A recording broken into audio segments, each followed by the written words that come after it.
Oh, wow. Katt Williams just dropped a bombshell that everyone's been whispering about. 50 Cent reportedly cut 7 huge celebrity names out of the Netflix Diddy documentary, and trust me, these weren't just background faces. These were some of the biggest names in Hollywood, and Katt saw it coming.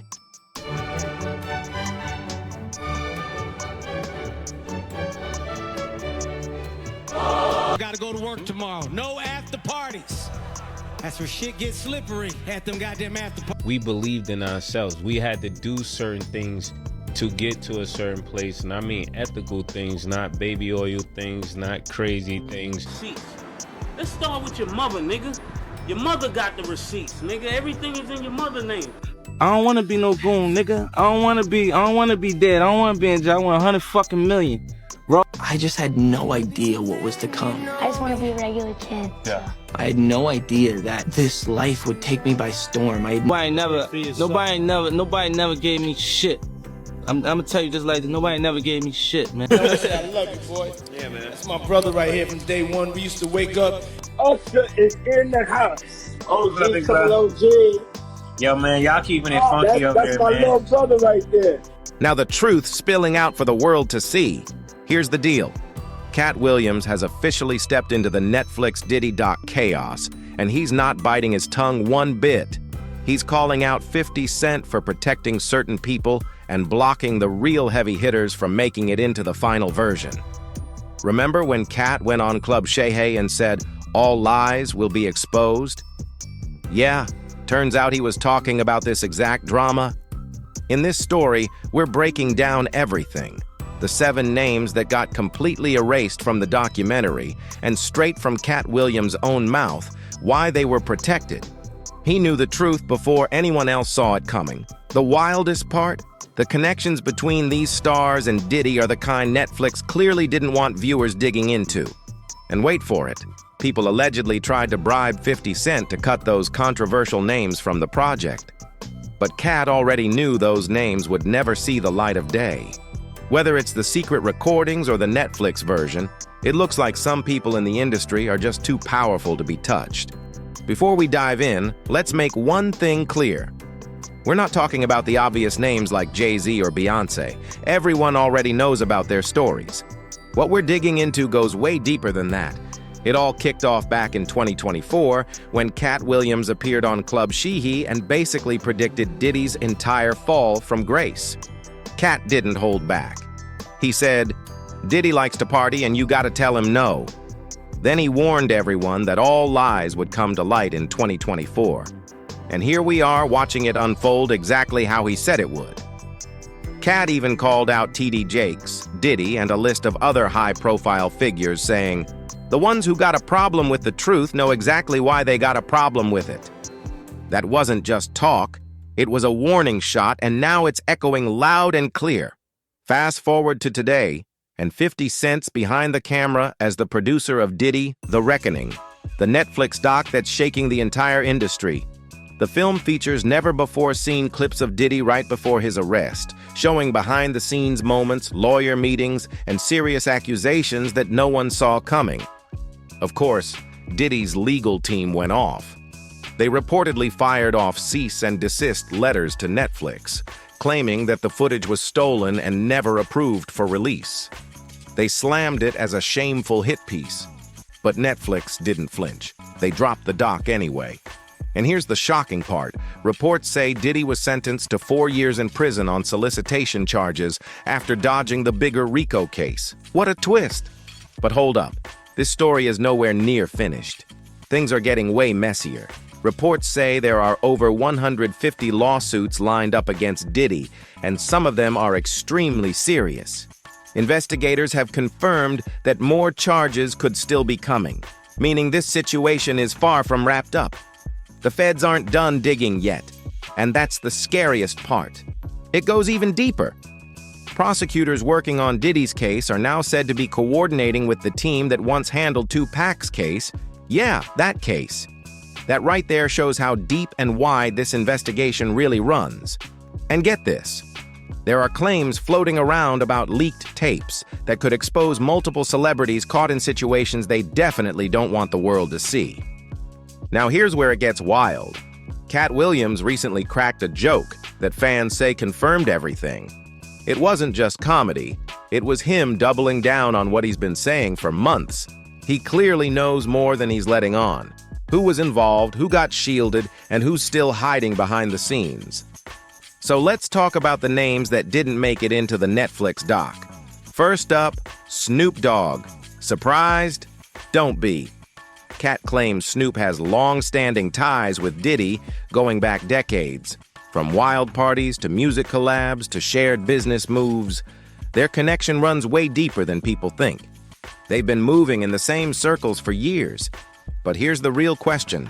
Why didn't Snoop Dogg appear in the Netflix documentary? Turns out, Ally Carter called him out long before the chaos even began, and what she said shocked everyone. Ally claimed that Snoop Dogg is even more powerful and more protected than Diddy ever was. She first mentioned him way back in December 2020, but instead of being believed, she got attacked online. People called her a liar, told her to stay quiet, but she refused to back down and kept speaking her truth. Now here's where things got intense. Snoop was accused of being involved in some highly questionable activities that could have landed him in serious trouble. That should have been major news, right? You'd expect investigations, outrage, something. But what happened? Nothing. Absolutely nothing. Instead, Snoop was performing at the Super Bowl halftime show, shining on one of the biggest stages in America like nothing ever happened. Wild, right? Think about that. Someone facing such rumors performing at the country's biggest live event. People canceled Dr. Seuss and Aunt Jemima over much smaller things. But Snoop walked away untouched. Ally even pointed out a strange detail from that halftime show. She said the LVI letters looked like they were dripping red, but everyone was too distracted by their snacks and the music to notice. So why did 50 Cent decide to cut Snoop Dogg from the Netflix doc? Simple. Snoop's too connected.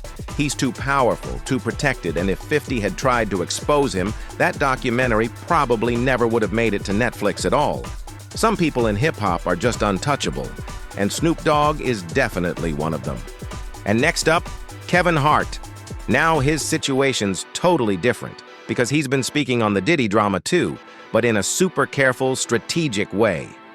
Now let's talk about Kevin Hart, because his story ties deep into this whole situation.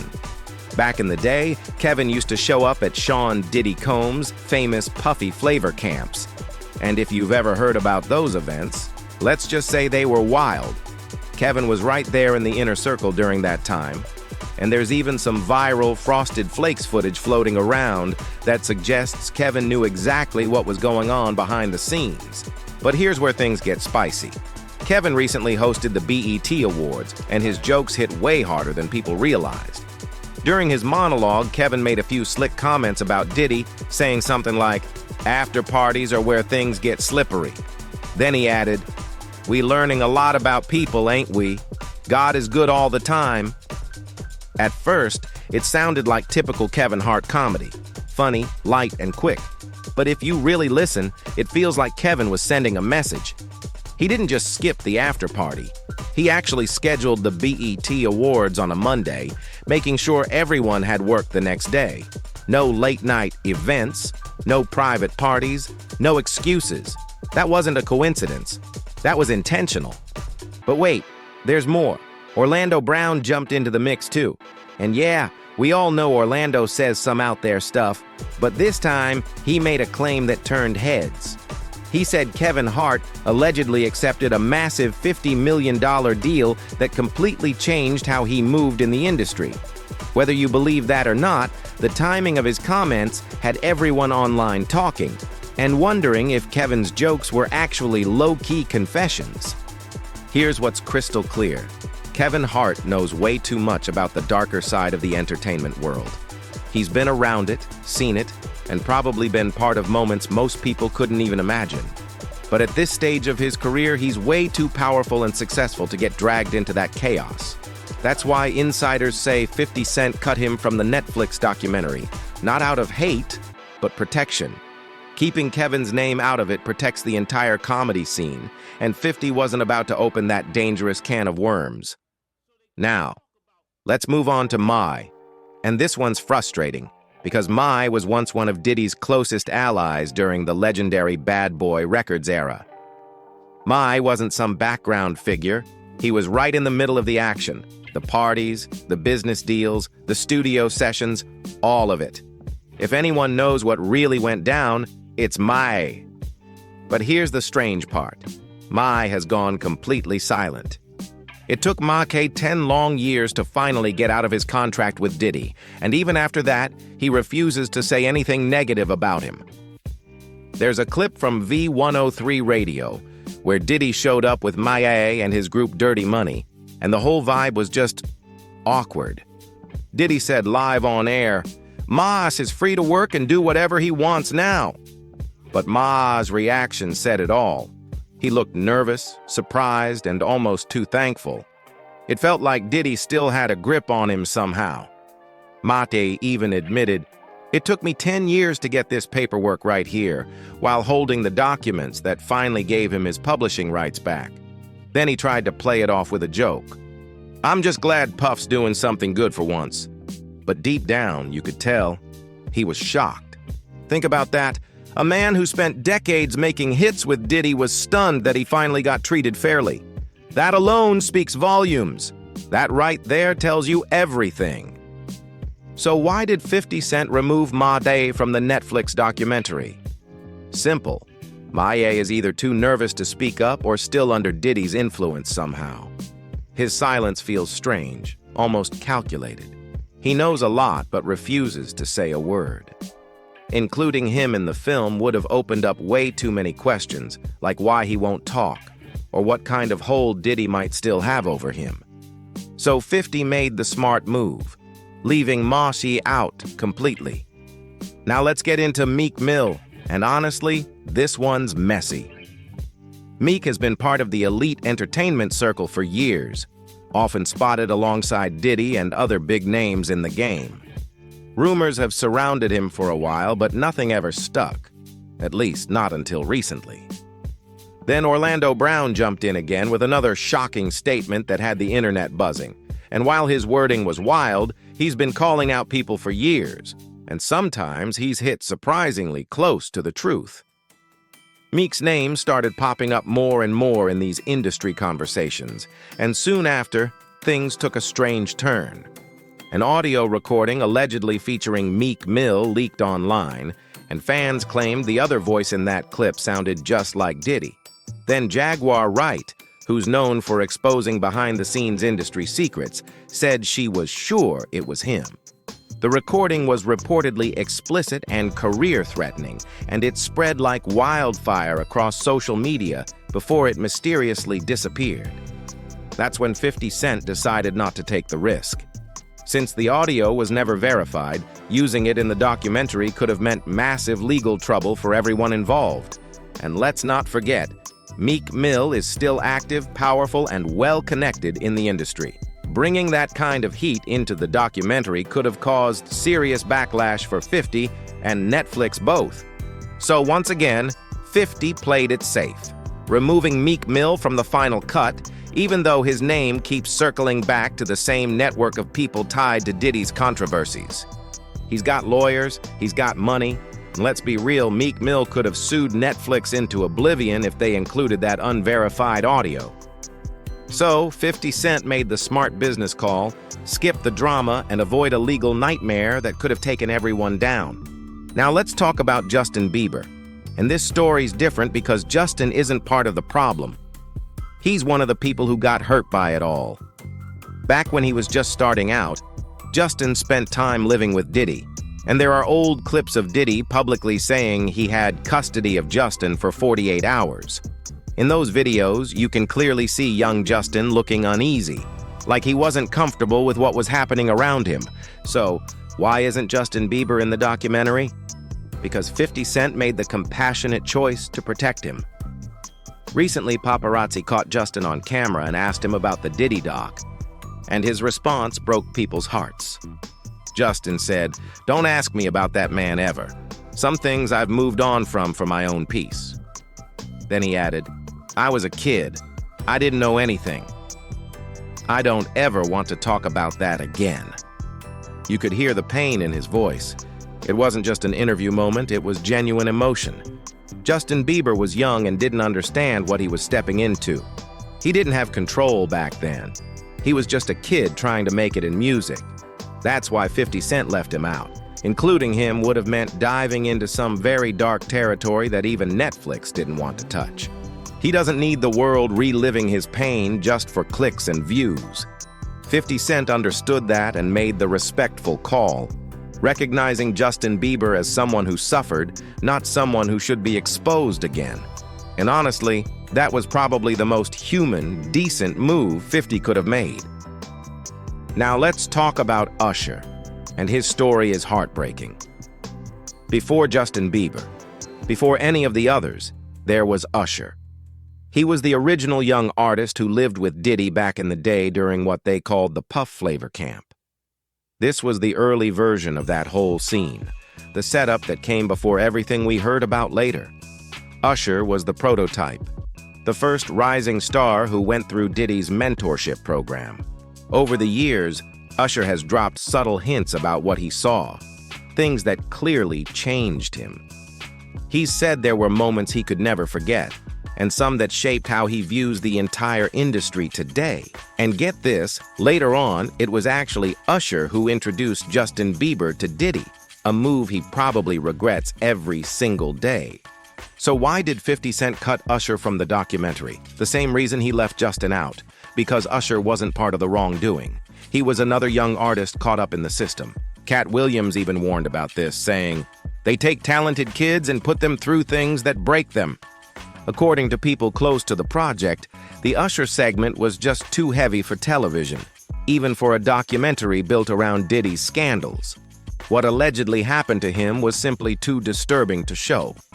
Now Usher is doing everything he can to protect his legacy, his peace, and his career.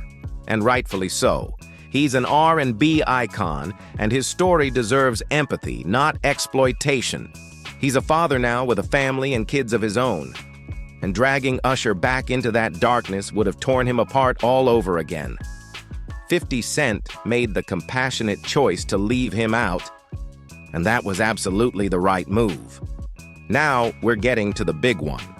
The name that stands above everyone else on this list, Clive Davis. Most people might not recognize that name right away, but if you know, you know. Clive Davis isn't just another industry figure. He's the gatekeeper, the one who truly controls the board.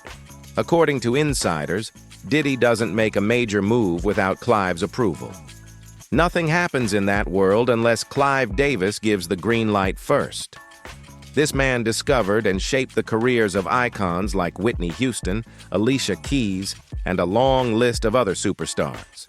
With more than 5 decades of power and connections, Clive Davis has influence that reaches across the entire entertainment industry. If you've ever thought Diddy's parties sounded wild, imagine what Clive's events were like. Because Diddy was never the boss. He was the employee. As Katt Williams once put it, Diddy was just a worker. The real boss? Clive Davis. So why did 50 Cent remove Clive Davis from the documentary? One word: fear. Because exposing Clive Davis would have meant the end of everything. The documentary never would have seen daylight. Netflix wouldn't dare release it. Streaming platforms would run the other way, and major networks would stay silent. Clive Davis isn't just connected, he is the connection. Record labels, streaming companies, award shows, media outlets, his reach touches it all. Going after someone like that would have shut down the whole project before it even got off the ground. 50 Cent had to remove Clive Davis's name, because if he hadn't, that documentary never would have seen the light of day. It would have been buried before it even premiered. And that right there is the most important omission on this entire list. Everyone keeps pointing fingers at Diddy, but the truth runs deeper. Clive Davis built the system that let Diddy do what he did. Every move, every connection, every lesson. Diddy learned straight from Clive. So if Clive Davis stays protected, then taking down Diddy means absolutely nothing. And that's exactly what happened. So there it is, the 7 names that 50 Cent cut from the Netflix documentary. Katt Williams warned everyone this day would come. He said, all lies will be exposed in 2024. But he also knew some names would stay hidden behind the curtains. He knew certain people were just too powerful to touch. From Snoop Dogg to Clive Davis, these names prove how deep that web of protection goes. The system always protects its own. It always has, and it probably always will. The Netflix Diddy documentary was just the beginning. There are still ongoing investigations, more lawsuits stacking up, and federal eyes watching every new development. It's far from over. Now I want to hear from you. What do you think? Drop a comment below and tell me which name you believe should have made it into the documentary. Do you think 50 Cent made the right call by protecting these people, or should he have gone all in and exposed everyone, no matter the consequences? If you made it this far, show some love, like, subscribe, share, and comment to keep this conversation going. Big stories like this deserve to be heard, and your voice matters.